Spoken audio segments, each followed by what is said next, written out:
Hey everyone, I just wanted to talk a little bit about our off-grid system here, okay?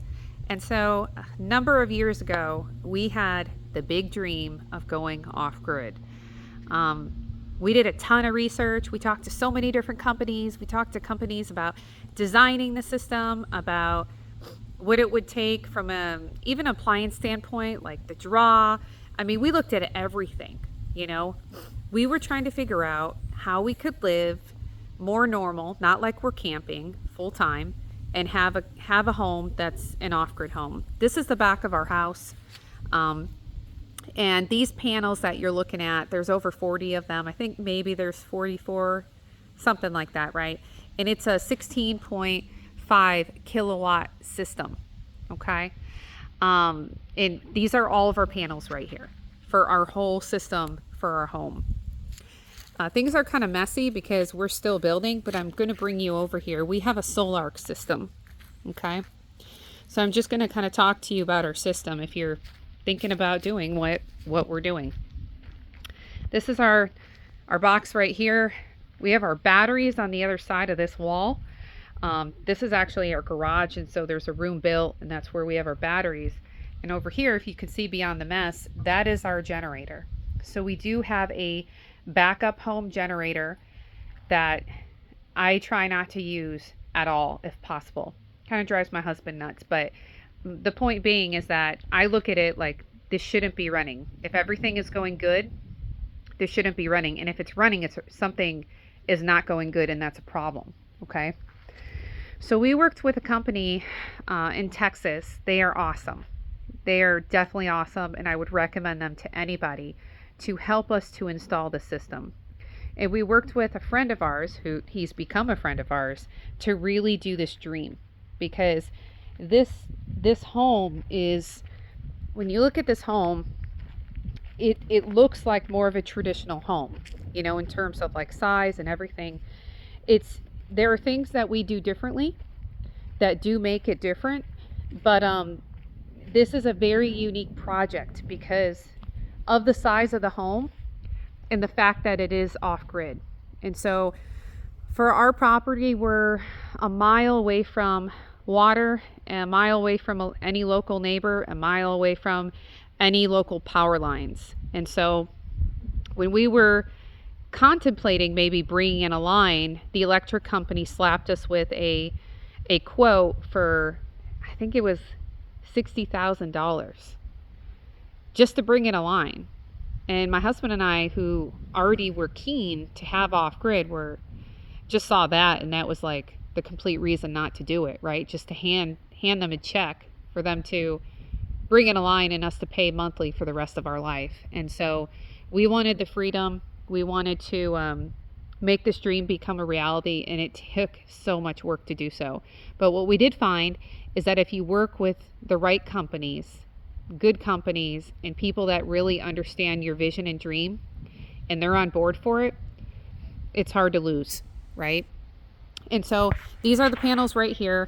In the inside of the house, things are a little messy, so I'll make another video about that. But what I would say is that there are things we've done different, okay? And so we have a traditional, I call it traditional, right, HVAC system, okay? And it runs, it's an electric system, okay? It's not gas. And this is where I think we've run into challenges. Out of everything that we've done, it's probably been the HVAC, because the systems that this plan called for are massive. And it called for like 2 big ones, 1 small one. There's like this bonus room upstairs above the garage.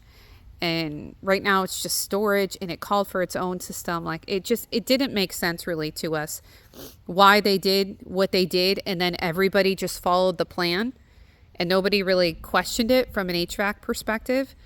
And so from a power perspective, we were trying to figure out what that was going to do to the rest of the system, because you calculate it all out, but the truth is when those systems kick on and everything, and then things are running together, the combination of different things, the crock pot or whatever, right, that's when you start to see, okay, where the challenges are. And for us, we didn't have soft starts on the air handlers.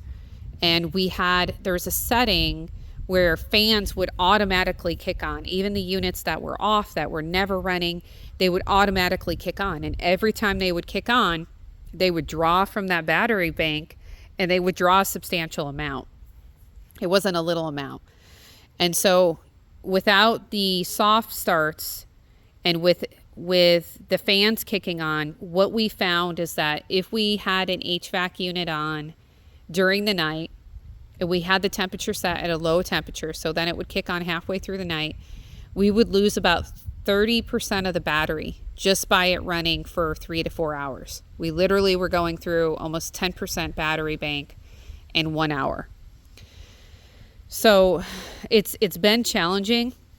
What we're doing now is we're putting soft starts on the air handlers, and we're changing the settings a little bit in terms of the batteries, and we're being told that we're going to overcome that. What my electrician told me he would have done different is that he would have gotten gas systems versus electrical.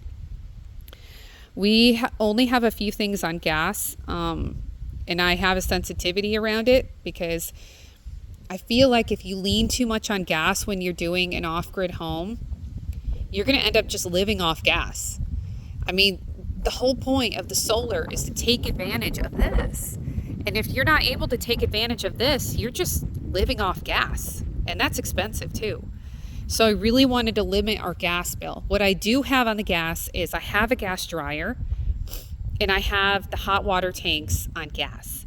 Ideally, I would love a solar setup for the hot water tanks. They have these coils that heat up. They have these systems for hot water. It's really cool. When we go to Mexico, they have it in some of the homes, some of the orphanages out there for children. That's something that we do as well. But they have these systems, and they're amazing. However, we had hesitation because we've seen what a normal cloudy day can do around here, and that would mean no warm water or no hot shower. So we're still thinking about that. We're kicking it around and seeing if maybe in the future we can overcome that. But in terms of gas, that we have a older Chambers oven. I love my Chambers oven, huge fan. It literally, I don't even plug it in. It doesn't use any electricity, but it does use gas. And I'm fine with that, So we have that on gas as well. And I think that's, we also have a dual fireplace. So in case we're having trouble starting the fireplace, if we just want to hit that gas on for a couple minutes, we can use that as well. And that's everything we have on gas. Other than that, we are reliant on these panels right here to generate, and then obviously our batteries as well. I do think that in the future we may need an additional inverter. We're going to kind of see how the summer goes, but I just wonder if I have to kick on 2 of those units and they're going nonstop because it's, 115 out or something like that. I do think the moment I start to kind of use other appliances and other things and add to that, it'll become complicated. So I just wanted to go ahead and walk you through today and show you this, and I hope that this was helpful.